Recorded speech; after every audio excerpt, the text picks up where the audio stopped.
Hey, it's Brent with the Downing Group. This week we're going to talk about economies of rental properties. Should I rent to where I live? Should I buy rental properties and so forth?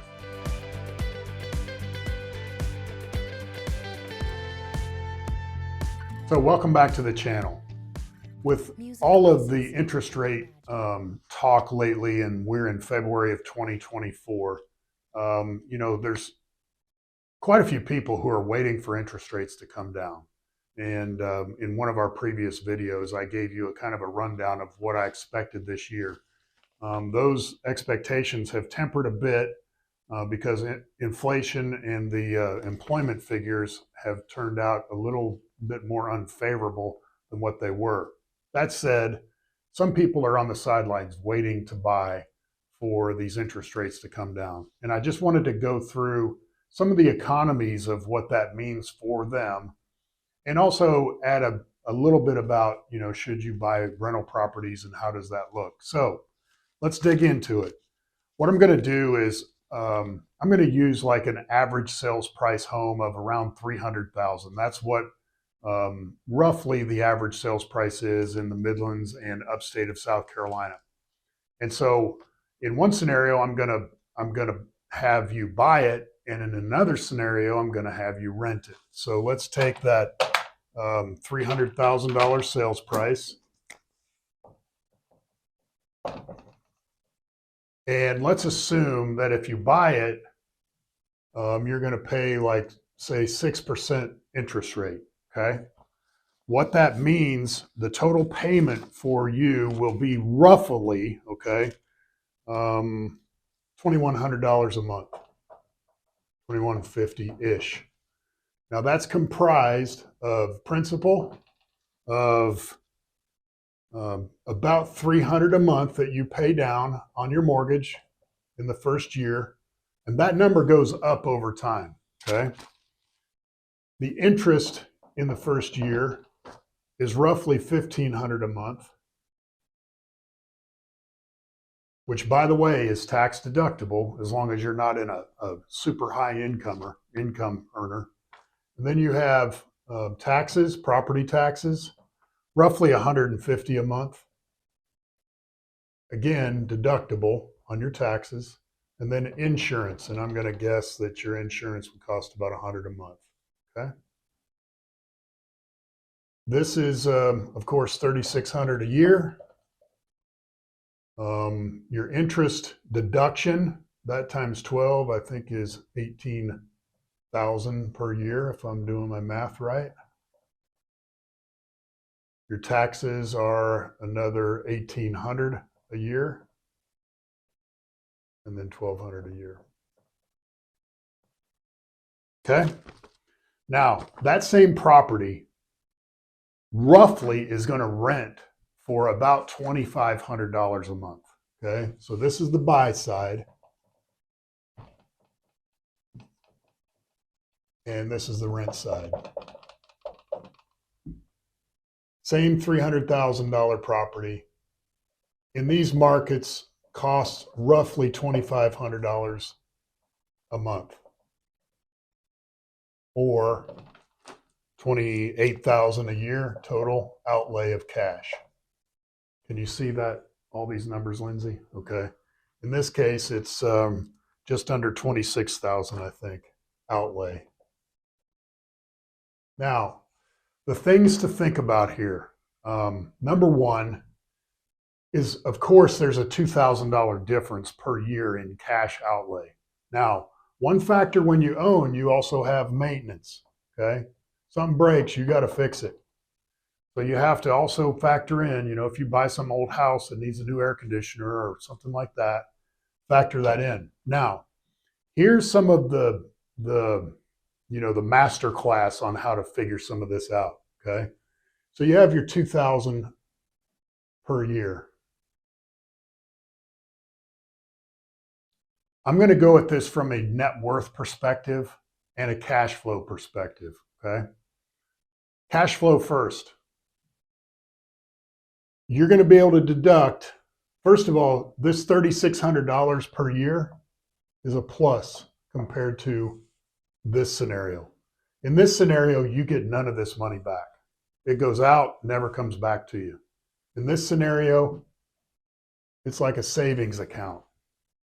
Call it at 0% interest, but at least you're paying this mortgage off. So eventually, and as the years go by, that ends up being, per month, it's more principal that you're paying off and the interest goes down. So already we're at $5,600 a year better than if we rent.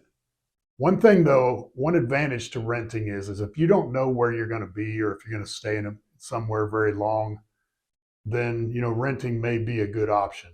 Okay.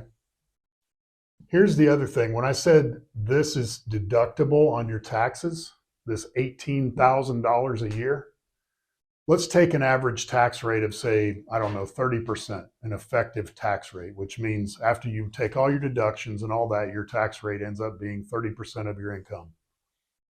You get to take that off of your income when you pay your taxes, in essence. So let's say you make 100 grand a year, and you have to tell Uncle Sam that you made 100 grand a year and your taxes are 30 grand that year. Okay, 30%. Well, in this case, that's an extra deduction for you versus renting. So that $18,000 comes off of that 100 that you report to Uncle Sam. Now you get to tell them basically that you're making $82,000 a year. Or, in other words, 30% of that number, which I think is roughly $5,400 a year, is less taxes you pay per year. Sorry, I'm trying to write sideways. Okay. Also, this $1,800 property tax is deductible usually. So again, 30% of that is $540. Now, here, so right now we have roughly 11,000 bucks. I'm not going to add it all up, but you get the point. $11,000 minus any maintenance costs that you have in that ownership of that property versus renting. Okay. Now, here's a big one.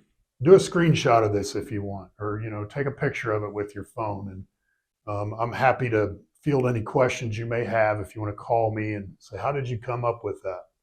And again, these are all estimates. I'm not a tax attorney or a CPA or anything, but this is generally how I look at it. Now, this is the buy versus rent on cash flow. How much cash is going in and out of your bank account? Let's talk about net worth now. Okay. Let's say this is a graph of value of the property over time.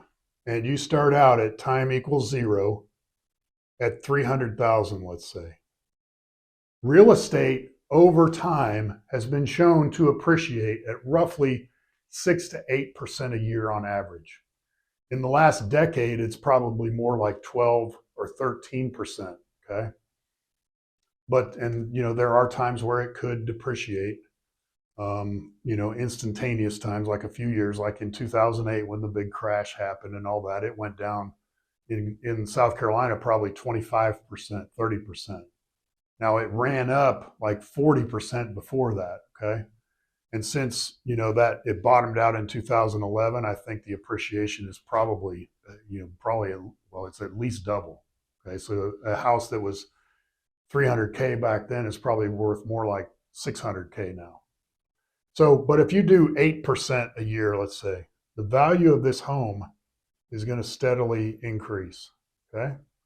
So after 1 year, 8%, now that's worth $324,000, right?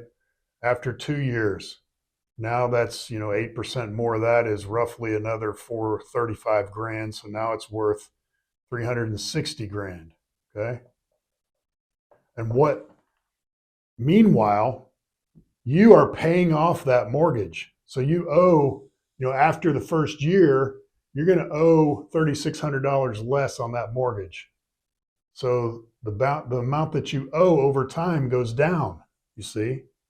And what you're doing is building the difference between what you owe and what your house is worth is net worth. you see? So, okay, we already took credit for this $3,600 a year. So first of all, we're going to have $24,000 in appreciation in the first year if we're at 8% appreciation. Okay. So we have that, plus we have this $11,000. So we're to the plus $35,000. Now we also have these payments going out, okay, which are $21,000. Okay. So that gives us a net increase in net worth of $14,000 a year. Okay. Now, compared to renting, when we're looking at minus $28,000 per year, because you get no deductions, you get no appreciation, nothing. So the overall difference between the negative 28,000 in net worth versus that is a positive $42,000 in net worth over time. Now, that keeps accelerating. I mean, 8% over compounded annually. I mean, after 10 years, you'd blow your mind on how much that's worth. Okay.